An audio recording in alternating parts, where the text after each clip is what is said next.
En esta presentación vamos a incluir algunas explicaciones referidas al medio ambiente acústico, es decir, qué relación hay entre el sonido y el comportamiento humano. Particularmente, como vamos a ver, lo más relevante aquí es estudiar el efecto de lo que llamamos el ruido.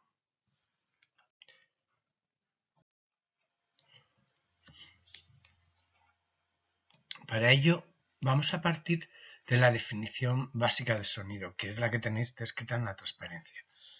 El sonido es una señal que es detectada por el oído humano, que surge como consecuencia de la variación de la presión del aire en un conducto, en una superficie, y proviene de la vibración de un cuerpo que genera una serie de ondas acústicas que se transmiten por diferentes medios, ya sean líquidos, sólidos o gaseosos. Es útil para entender esta definición representar el sonido como un conjunto de moléculas que se encuentran en una especie de tubo. Estas moléculas dentro del tubo en principio están en posiciones de equilibrio, estáticas, pero si hay algo que las mueve, por ejemplo, una variación en la presión del aire, estas moléculas empiezan a desplazarse y producen una vibración que es justo la que genera estas ondas acústicas que son captadas por el oído humano y que se transmiten, como hemos dicho, por diferentes medios líquidos, sólidos o gaseosos. Otra manera de describir el fenómeno del sonido sería a través de esta figura que tenéis representada en esta diapositiva, donde vemos la línea central, representaría la línea de equilibrio de las moléculas, y lo que vemos es que las variaciones de la presión del aire hacen que estas evolucionen en ondas, como las que tenéis descritas aquí. Hay dos fenómenos que se pueden describir básicos, que son la presión la longitud de onda y la altura de la onda, ¿no? Ello nos va a permitir describir las dos propiedades básicas a continuación.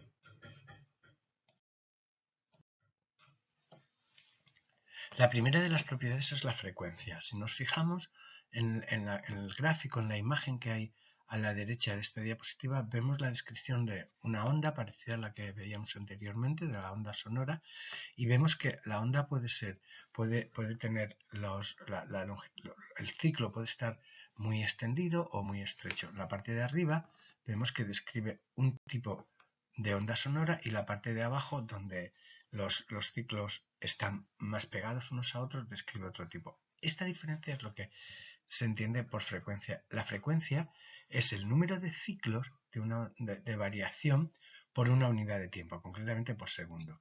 Se mide en hercios. Así, por ejemplo, el sonido que se representa en la parte de arriba sería un sonido, el número de ciclos es mucho menor y sería un sonido de baja frecuencia, mientras que en la parte de abajo de la figura veríamos que el número de ciclos por segundo es mucho mayor y representaría un sonido de una frecuencia aún mayor.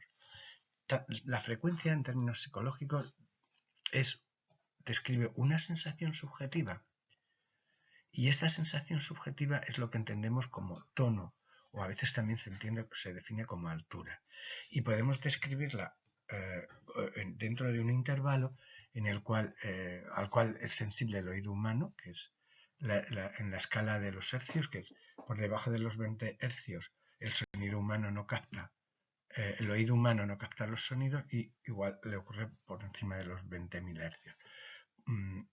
Entre 20 y 20.000 hercios se encuentran las frecuencias de los sonidos que capta el oído humano. Por debajo de los 20 hercios se encontrarían los infrasonidos, y por encima de los 20.000 hercios los ultrasonidos.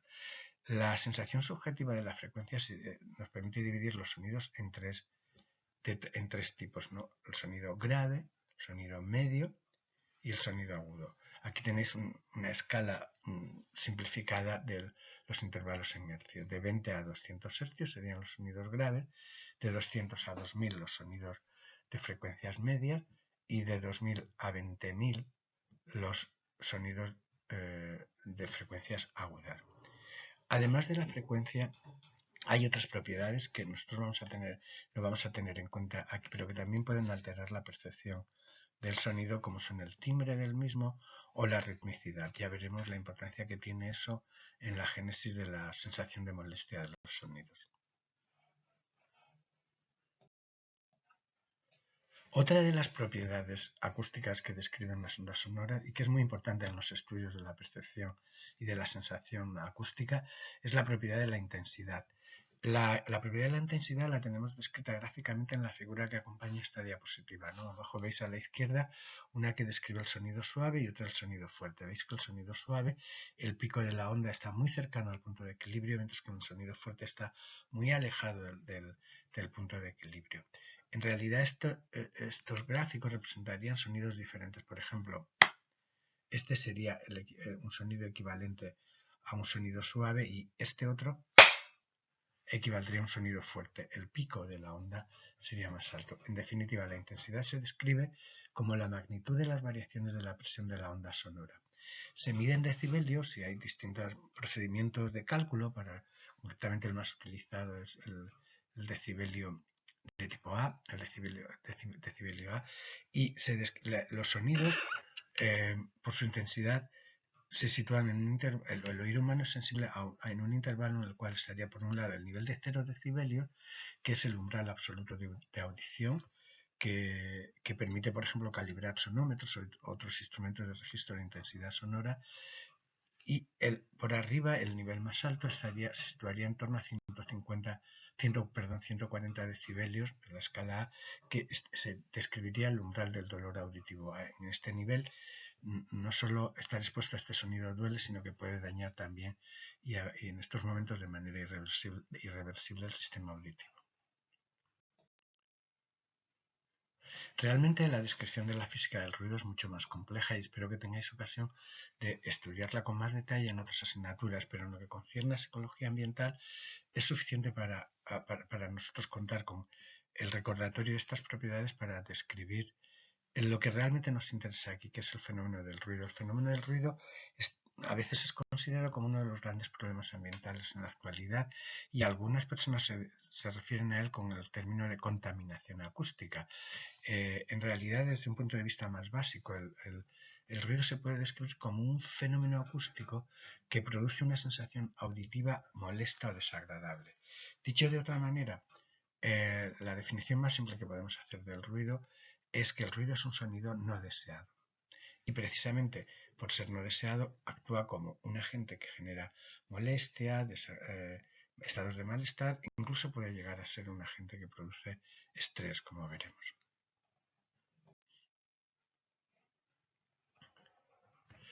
Por tanto, de acuerdo con la definición anterior, nos damos cuenta que realmente el fenómeno del ruido es un fenómeno estrictamente psicológico, está muy vinculado con aquellas variaciones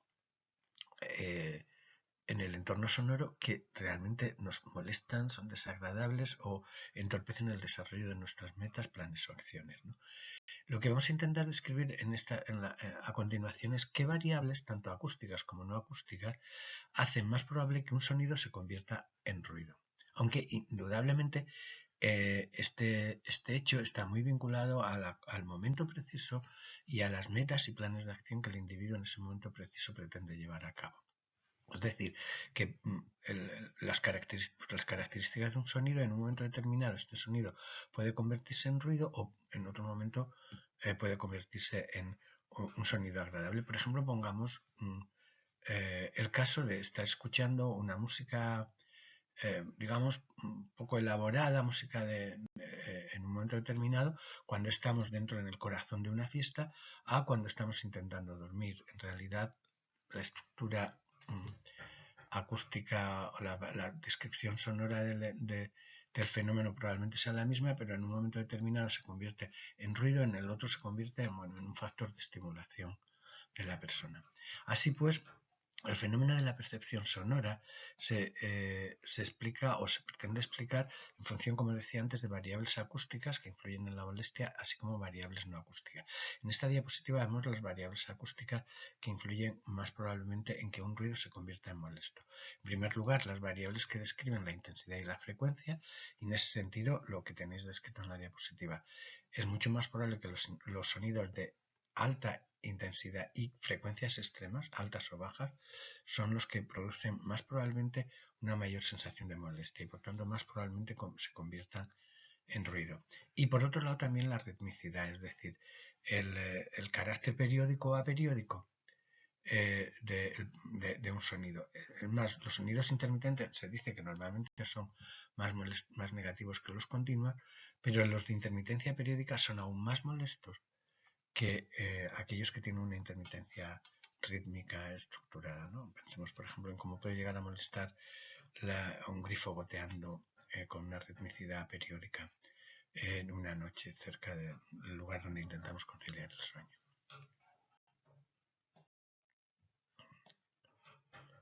En relación con las variables no acústicas que influyen en que un sonido se convierta en ruido, podemos hablar de un gran cúmulo de variables. Concretamente, variables relacionadas con las características personales, por ejemplo, la sensibilidad al ruido, o, por ejemplo, también es muy importante, como veremos después, las actitudes que las personas tienen ante las fuentes que generan el ruido. Esto, sin duda, va a describir el grado en que este sonido sea más ruidoso, es decir, genere más molestia o menos. También puede influir otros niveles de satisfacción con el entorno residencial, es decir, con la casa donde se vive, con los vecinos, con el barrio donde se está, y porque ello también va a describir otra variable que es la adecuación entre el sonido o el nivel de ruido y el entorno, es decir, que el sonido resulte familiar o apropiado al entorno o no.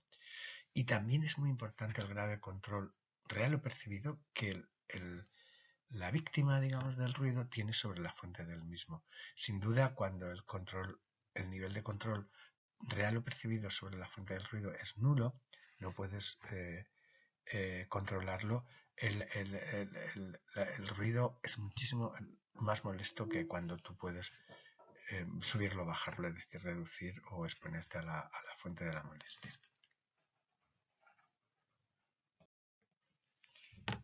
En las dos siguientes diapositivas presentamos una síntesis de las variables tanto acústicas como no acústicas, lo que vamos a llamar cualidades físicas, las cualidades acústicas, y las cualidades no acústicas, las cualidades perceptivas del ruido. Estas dos diapositivas se inspiran mucho, se apoyan en uno de los grandes proyectos de investigación que se desarrollaron hace algunos años en un proyecto que se conoció con el nombre de las siglas LANP, quiere decir LA Noise Project, que fue dirigido en el que participaron psicólogos ambientales muy importantes como Daniel Stokos o Gary Evans, entre otros, ¿no? Fue un estudio que generó una gran línea de investigación sobre el carácter estresante de algunos entornos sonoros, ¿no? Y que lo que vemos aquí son resumen tomado de este gran proyecto de investigación que se publicó en un libro con el título de Estrés ambiental. En este estudio se describían que las cualidades físicas que explican que que un sonido se convierta en ruido, las más importantes las tenéis resumidas en esta transparencia y ya las hemos mencionado anteriormente, ¿no? Son sonidos de elevada intensidad, de bajas frecuencias demasiado graves o de altas frecuencias demasiado agudos. Y también ruidos intermitentes, y dentro de los ruidos intermitentes los ruidos impredecibles.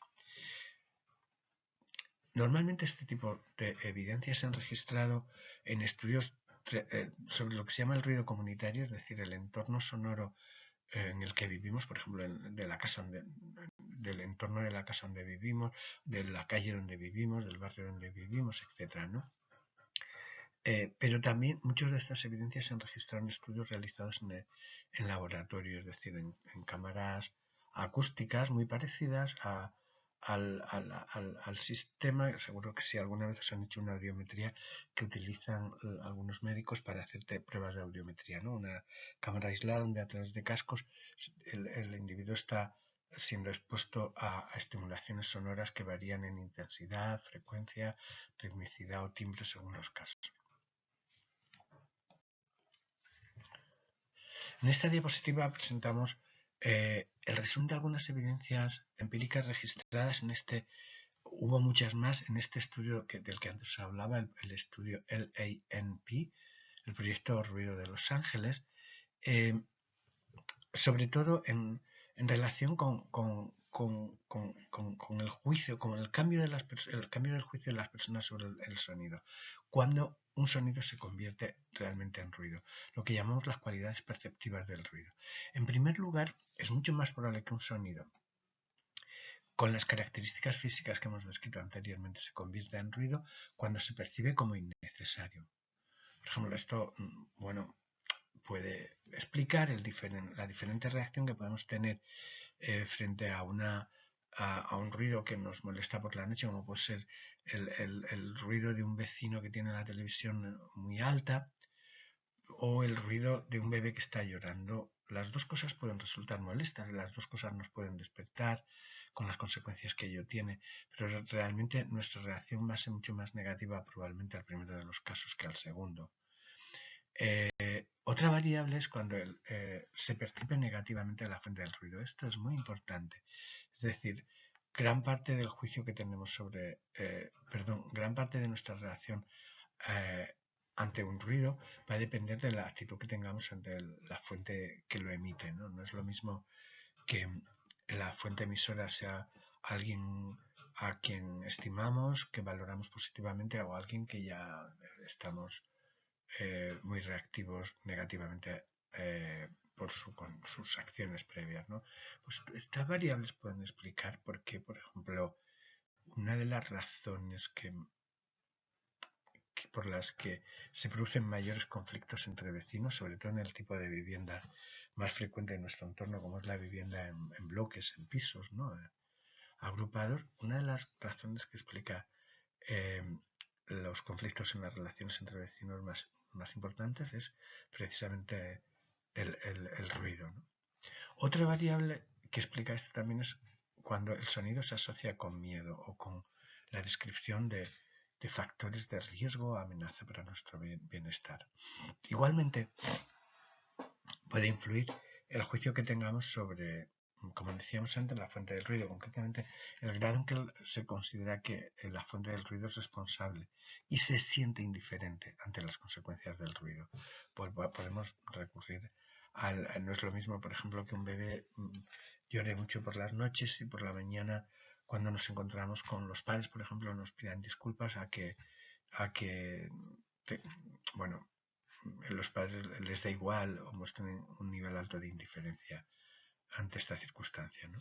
Otro factor importante es cuando creemos que estar expuesto a entornos ruidosos afecta a la salud. Esto es un fenómeno interesante que puede dar lugar a curiosas paradojas, como el hecho de que probablemente a lo mejor hacer campañas que promueven la difusión de información sobre los efectos negativos que en la salud tiene el ruido pueden, por ejemplo, aumentar el efecto estresante del ruido y sin que esté claro que puedan afectar o modificar patrones de comportamiento que disminuyan el ruido que una persona emite, ¿no?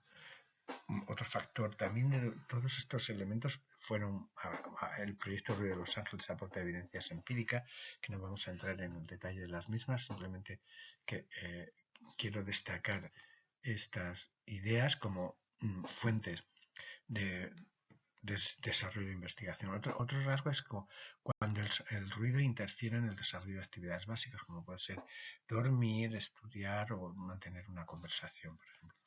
Y otro factor muy importante en relación con lo que decíamos antes sobre la controlabilidad es cuando el ruido no se puede predecir y que está muy vinculado al sentimiento real o percibido de control del ruido y de la fuente del ruido.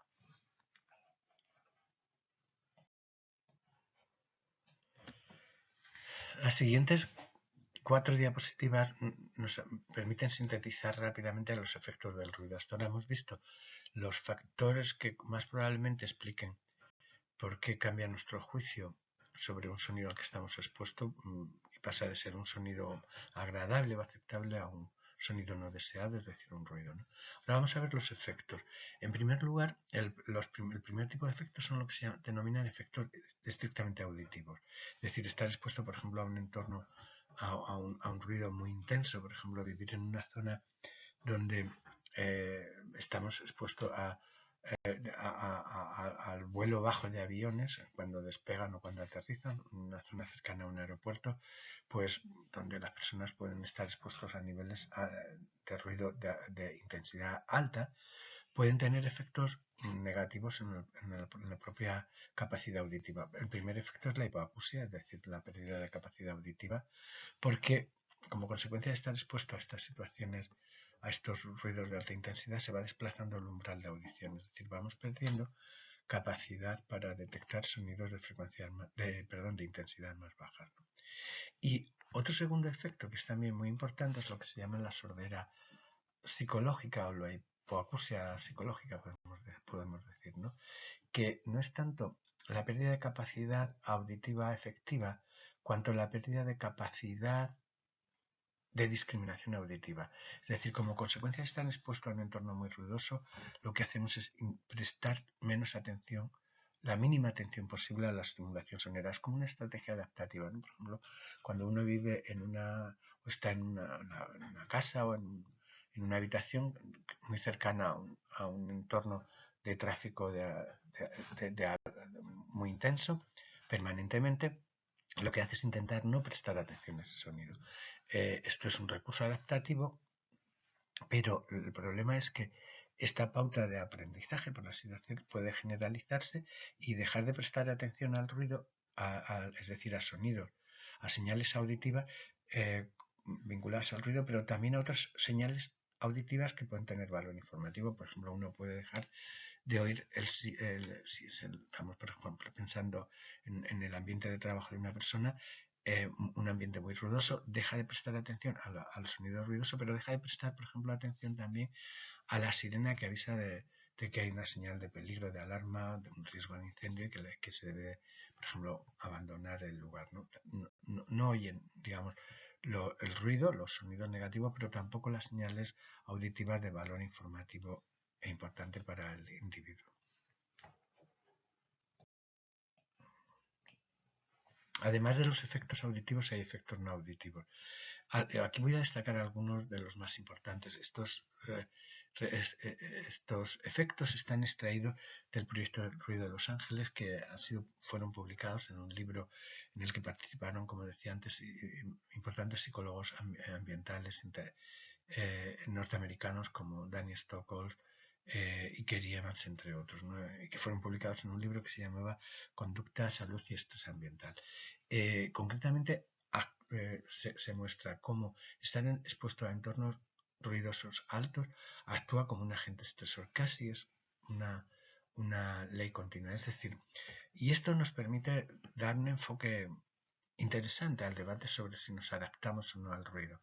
Por ejemplo, de estos estudios podemos decir que efectivamente la gente se adapta, pero el problema es que se adapta con un coste y este coste es lo que hay que tener en cuenta en términos de estrés. Por tanto, sería una cuestión a debatir y que requiere investigaciones futuras. Otro de los resultados que se obtuvieron es que hay mayor probabilidad de que aparezcan alteraciones vasculares, por ejemplo hipertensión, en personas expuestas a entornos ruidosos que no. También hay otros patrones de alteración clínica que aparecen en este estudio, pero este es uno de los que más evidencia empírica recaba, ¿no?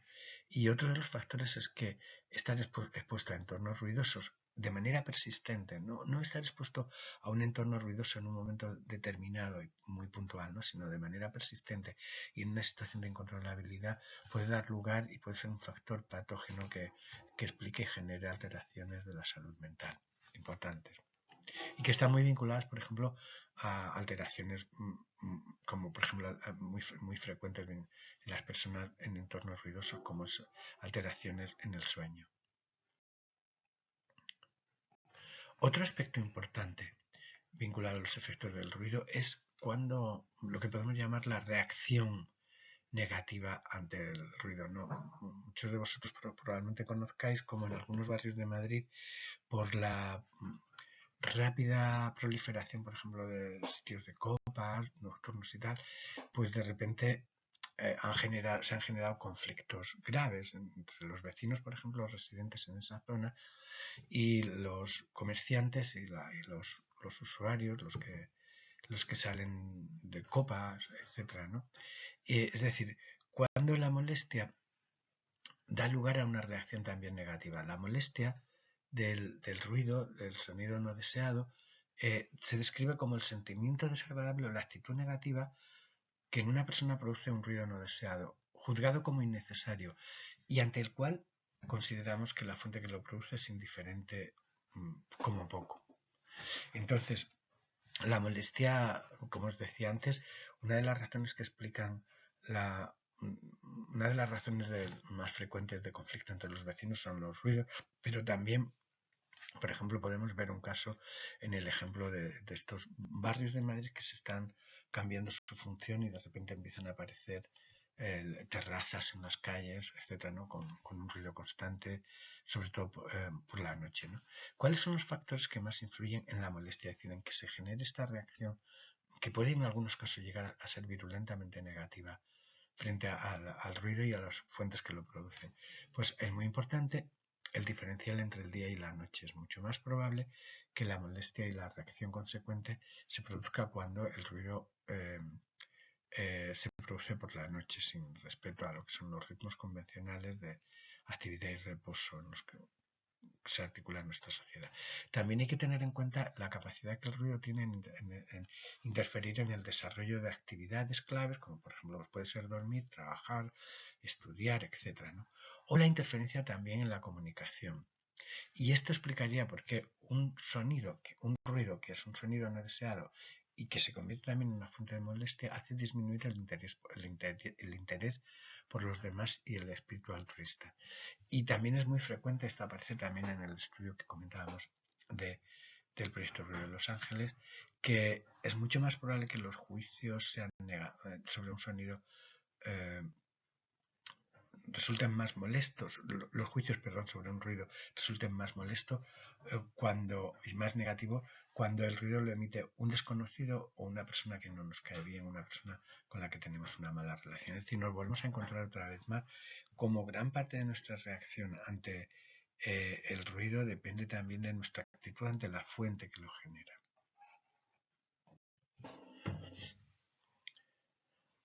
Esta diapositiva sintetiza otra de las líneas de trabajo muy interesantes en la investigación psicológica sobre el ruido, ¿no? Que es el efecto que el ruido tiene en el comportamiento humano directamente considerado en un aspecto crucial, como es el rendimiento, ¿no?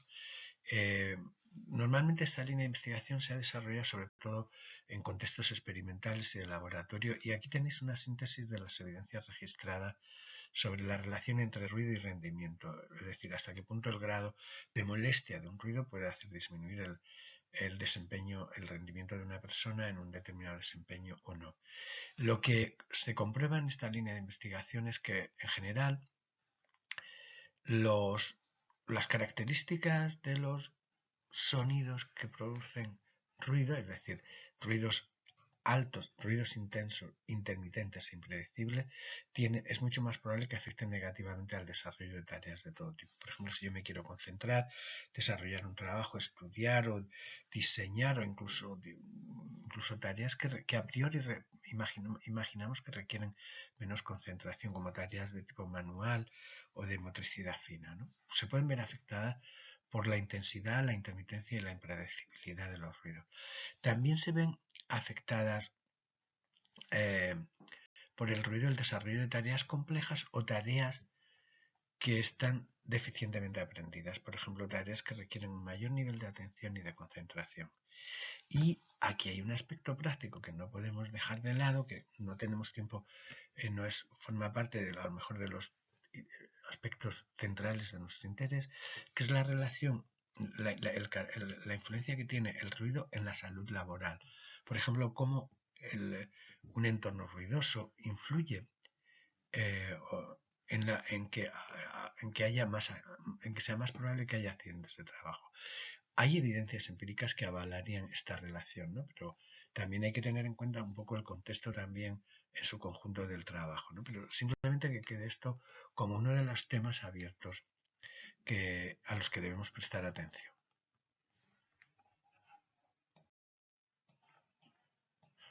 Finalmente, en este tema no quiero concluirlo sin hacer una referencia al tema psicológico más importante vinculado con este epígrafe de cómo influyen los factores físicos, ruido, calor, atmósfera, etcétera, y otras variables en las personas y en el comportamiento humano.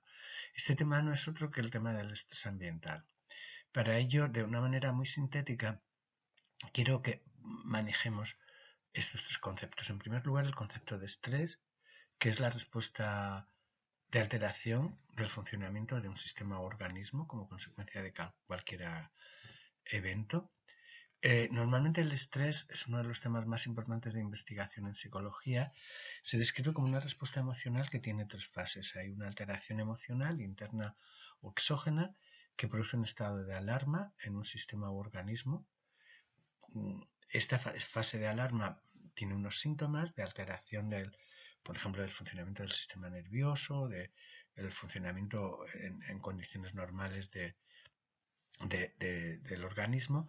Una segunda fase que es de resistencia ante la amenaza del factor que genera la alarma, o una fase que se llama de coping, y una tercera fase que es la adaptación a la nueva situación que crea este agente que genera la amenaza o la alarma. Es decir, lo que estamos describiendo en el proceso de estrés es un factor que genera lo que estamos describiendo en el proceso de estrés es un elemento que genera una amenaza y que exige del organismo un esfuerzo para adaptarse a esta situación de amenaza. Hay muchos ejemplos que comentaremos en detalle cuando hablemos de este tema en las sesiones de videoclases, ¿no? Y el estrés ambiental, esta es una expresión que tiene una acepción diferente cuando la utilizamos los psicólogos de cuando, por ejemplo, la utiliza un ecólogo u otros especialistas en temas ambientales. Para un psicólogo ambiental, el estrés ambiental es la alteración del funcionamiento del organismo humano, de la persona, como consecuencia de la exposición a un estímulo ambiental. Mientras que en otras disciplinas el estrés ambiental se considera, por ejemplo, el estrés que produce la falta de agua en un ecosistema, que se conoce con el nombre del estrés hídrico, o el estrés que produce una alteración climática en una especie, etc. ¿no? Nosotros nos referimos no tanto al estrés del ambiente, sino al estrés que la persona sufre como consecuencia del ambiente. Quiero concluir esta presentación y estas dos últimas transparencias con algunas nociones básicas sobre estrés ambiental, destacando que probablemente la experiencia de estrés ambiental nos permite relacionar, por ejemplo, y construir líneas de trabajo muy sólidas, por ejemplo, que relacione ambiente y salud, cómo influye en el bienestar humano un determinado factor ambiental. Y entonces esto nos lleva a plantearnos cuáles son los más importantes estresores ambientales. Sobre esto hay mucha literatura y quiero simplemente presentar un esquema muy simple que nos permite describir qué características hace que un elemento, que un componente del ambiente actúe como un factor estresante o no. Y estas características son fundamentalmente cuatro. Uno, que este elemento ambiental resulte negativo para el bienestar o la supervivencia de las personas. En segundo lugar, el carácter de controlabilidad o incontrolabilidad. Cuanto más incontrolable, este factor será más estresante. En tercer lugar, la estimación del riesgo y de las consecuencias y del peligro que supone estar expuesto a este agente ambiental. Cuanto más alto sea, mayor poder estresante. Y en cuarto lugar, el grado de ajuste que requiere en la vida de la persona o en el funcionamiento del organismo. Así pues, el signo negativo o positivo, el nivel de controlabilidad, la valoración del riesgo para el individuo y el ajuste que requiere son las cuatro características que describen que un factor sea más o menos estresante, un factor ambiental sea más o menos estresante, ¿no? Así podemos hablar de cuatro tipos de estresores, ¿no? Por ejemplo, estresores que proceden del ambiente natural. Así han sido considerados convencionalmente, aunque la expresión no es probablemente muy precisa, ¿no? Por ejemplo, incluyendo aquí terremotos, ciclones, riadas, tsunamis, infecciones epidémicas, como por ejemplo la que nos amenaza en la actualidad, ¿no? Todos estos factores, que son normalmente reflejan interrupciones bruscas, por muy predecibles que en algún momento puedan llegar a ser, son grandes estresores ambientales, como estamos viviendo, por ejemplo, nosotros ahora, ¿no? Porque son normalmente negativos, el nivel de controlabilidad es muy bajo, suponen un alto riesgo para la salud y para la supervivencia y requieren un ajuste profundo. Además, hay otros tipos de estresores procedentes de lo que llamamos convencionalmente el medio construido o la vida en entornos muy humanizados, ¿no? Como pueden ser el ruido o la contaminación o la vida en la ciudad, la agenda diaria que llevamos, bueno, en periodos que no son de confinamiento, como el que estamos viviendo ahora, obviamente, ¿no? En estos casos, estos agentes son también estresores, pero varían los signos, ¿no? Son estresores negativos, pero no son tan incontrolables, es decir, podemos hacer cosas y definir estrategias para minimizar sus efectos o mitigarlos.